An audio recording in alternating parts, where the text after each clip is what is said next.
Updates చూద్దాం. వాయవ్య బంగాళాఖాతంలో ఏర్పడిన తీవ్ర వాయుగుండం తీరం వైపు దూసుకొస్తోంది. కళింగపట్నానికి ఇది 190 కిలోమీటర్ల దూరంలో కేంద్రీకృతమైంది. ఇవాళ రాత్రి గోపాల్పూర్ టు ఒడిశా మధ్య తీరం దాటే అవకాశం ఉంది. తీరం వెంబడి గంటకు 60 కిలోమీటర్ల వేగంతో ఈదురుగాలులు వీస్తున్నాయి. తీవ్ర వాయుగుండం ప్రభావంతో ఉత్తరాంధ్రలో భారీ వర్షాలు కురుస్తున్నాయి. శ్రీకాకుళం, విశాఖలో కుండపోత వానలు పడుతున్నాయి. ఈదురుగాలులతో కూడిన భారీ వర్షం కురుస్తోంది. విశాఖపై తీవ్ర వాయుగుండం ఎఫెక్ట్ బాగా పడింది. దీంతో గాలివాన బీభత్సం సృష్టిస్తోంది. భీకర గాలులు విరుచుకుపడుతున్నాయి. గాలుల ధాటికి చెట్లు, విద్యుత్ స్తంభాలు, హోర్డింగ్లు నేలకూరుతున్నాయి. ద్వారకా నగర్లో ఓ కారుపై ఓ వృక్షం పడిపోయింది.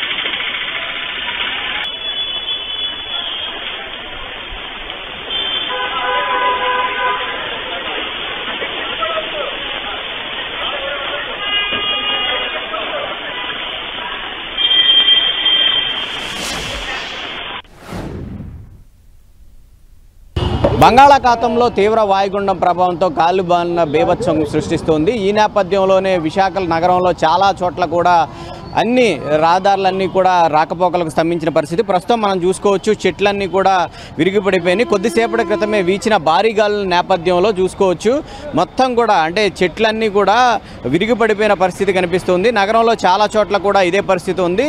అయితే వెంటనే ఇక్కడ ఉన్న వాళ్ళంతా కూడా అధికారులు స్పందించి ఆ చెట్లన్నింటిని కూడా తొలగించి ఆ రాకపోకలన్నీ కూడా సాగేలాగా చేస్తూ ఉన్నారు. మరొక వైపు చూసుకున్నట్లయితే కనుక ఇక్కడ చూసుకోవచ్చు, హోర్డింగ్స్ అన్నీ కూడా పడిపోయిన పరిస్థితి అయితే మనకి స్పష్టంగా కనిపిస్తూ ఉంది. మొత్తం హోర్డింగ్స్ అన్నీ కూడా కుప్పకూలిన పరిస్థితి అయితే ఇక్కడ మనం చూసుకోవచ్చు. ఎందుకంటే ఈదురుగాలు బీభత్సం అనేది సృష్టిస్తూ ఉంది. ఈ నేపథ్యంలోనే ఈ సంఘటనలన్నీ కూడా చోటు చేసుకుంటున్నాయి. అయితే వాతావరణ శాఖ అధికారులు సైతం కూడా ఇప్పటికే హెచ్చరికలు అనేవి జారీ చేశారు. ఎందుకంటే ఈ తీవ్ర వాయుగుండం ప్రభావంతో గాలుల వేగం కూడా అత్యధికంగా వీచే అవకాశం ఉందని ముందుగానే హెచ్చరికలు అనేవి జారీ చేశారు. ప్రస్తుతం ఇది ఇటు దక్షిణ ఒడిశా, ఉత్తరాంధ్ర తీరాలను ఆనుకొని అయితే పయనిస్తూ ఉంది. ఈ ఉత్తరాంధ్ర తీరాలను ఆనుకొని పయనిస్తూ ఉన్న నేపథ్యంలోనే ఇక్కడ వర్షాలు అనేవి కూడా అత్యధికంగా కురుస్తున్నాయి. మరొక వైపు గాలుల వేగం కూడా అంతే వేగంగా వీస్తూ ఉన్నాయి. ఈ నేపథ్యంలోనే మొత్తం కూడా అంటే చాలా చోట్ల కూడా ఈ గాలివాన బీభత్సం సృష్టిస్తూ ఉన్న నేపథ్యంలో చెట్లనేవి కూడా విరిగిపడిపోతూ ఉన్న పరిస్థితి అయితే నెలకొని ఉంది. అన్ని చోట్ల కూడా అంటే నగరంలో చాలా చోట్ల కూడా ఈ వర్ష ప్రభావం అలాగే ఈదురుగాలులతో కూడిన వర్షాల కారణంగా చాలా చోట్ల కూడా చెట్లు అనేవి విరిగిపడిపోయి అలాగే హోర్డింగ్లు సైతం కూడా కింద పడిపోయిన పరిస్థితి ఉంది. అయితే ప్రస్తుతం వాతావరణ అధికారులు చెప్తున్న దాని ప్రకారం ఏంటంటే ఇది ఈ తీవ్ర వాయుగుండం ఈరోజు సాయంత్రానికి తీరం దాటే అవకాశం ఉంది. ముఖ్యంగా ఇది ఇటు ఉత్తరాంధ్ర అలాగే దక్షిణ ఒడిశా తీరాల మధ్య తీరం దాటే అవకాశం ఉంది. కాబట్టి తీరం దాటే సమయంలో సైతం కూడా ఎక్కువగా గాలులు వీచే అవకాశం ఉంది. కాబట్టి ప్రజలంతా కూడా అప్రమత్తంగా ఉండాలి. ఎందుకంటే సాధ్యమైనంత వరకు చెట్ల కింద నిలబడడం అలాగే శిథిలావస్థలో ఉన్న భవనాల దగ్గర నిలబడడం వంటివి చేయకూడదని చెప్తూ ఉన్నారు. ఏదైనప్పటికీ ఇది ఉత్తరాంధ్ర తీరాలను ఆనుకొని పయనిస్తూ ఉంది కాబట్టి దీని ప్రభావం ఎక్కువగా ఉండే అవకాశం అయితే కనిపిస్తూ ఉంది. ఇప్పటికే ఉదయం నుంచి కూడా ఎడతెరపి లేకుండా వర్షం అనేది కురుస్తూ ఉన్న నేపథ్యంలో ప్రజలంతా కూడా అప్రమత్తంగా ఉండాలని వాతావరణ శాఖ హెచ్చరికలు జారీ చేస్తూ ఉంది.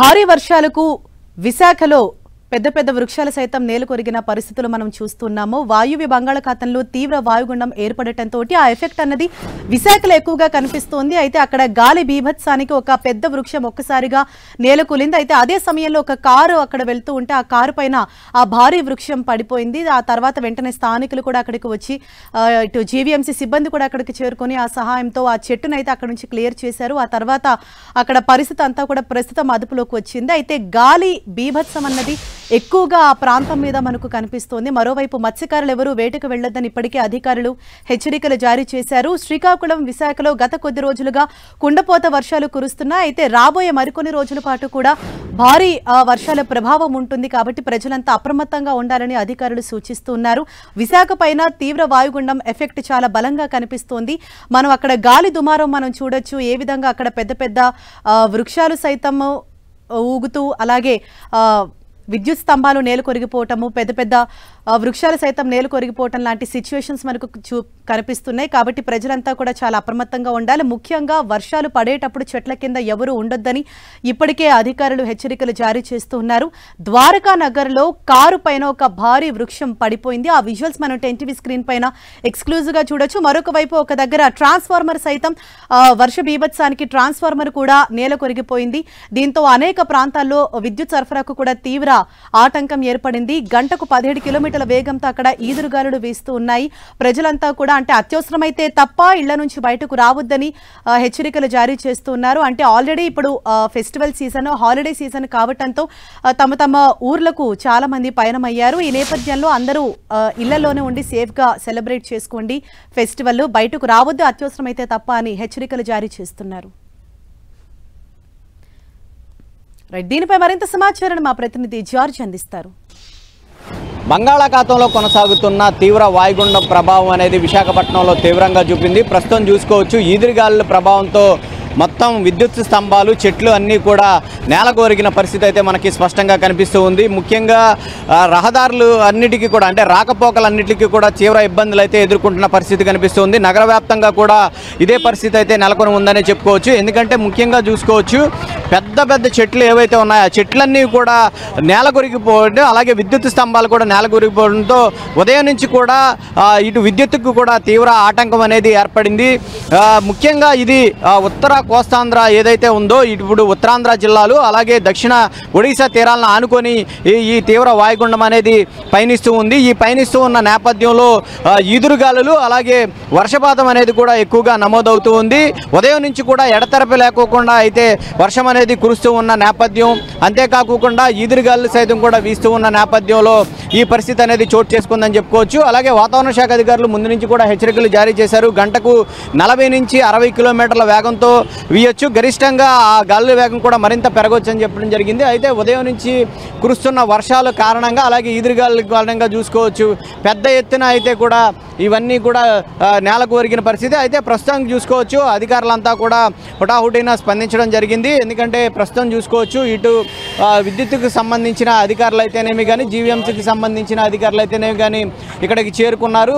వీటిలన్నింటినీ కూడా క్లియర్ చేసే పరిస్థితిని అయితే చేస్తున్న పరిస్థితి. మొత్తం అన్నింటిని కూడా కట్టల ద్వారా తొలగిస్తూ ఈ దారులన్నింటిని కూడా క్లియర్ చేస్తూ ఉన్న పరిస్థితి కనిపిస్తూ ఉంది.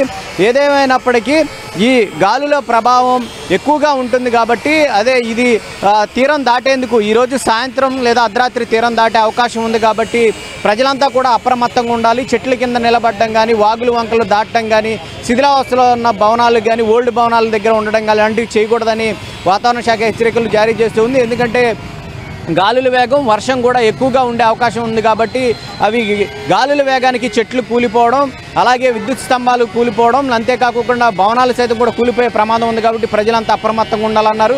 ప్రస్తుతానికి మనం ఇక్కడ చూసుకోవచ్చు ఆల్రెడీ ఈ చెట్లు అనేవి, విద్యుత్ స్తంభాలు అనేవి కూడా నేలకు ఒరిగిన పరిస్థితి ఉంది కాబట్టి ఇదే పరిస్థితి రాగల 24 గంటల వరకు కూడా ఉండే అవకాశం ఉంది కాబట్టి ప్రజలంతా కూడా అప్రమత్తంగా ఉండాలని వాతావరణ శాఖ చెప్తూ ఉంది. కెమెరా పర్సన్ నరేష్తో జార్జ్, 10TV విశాఖ నుంచి.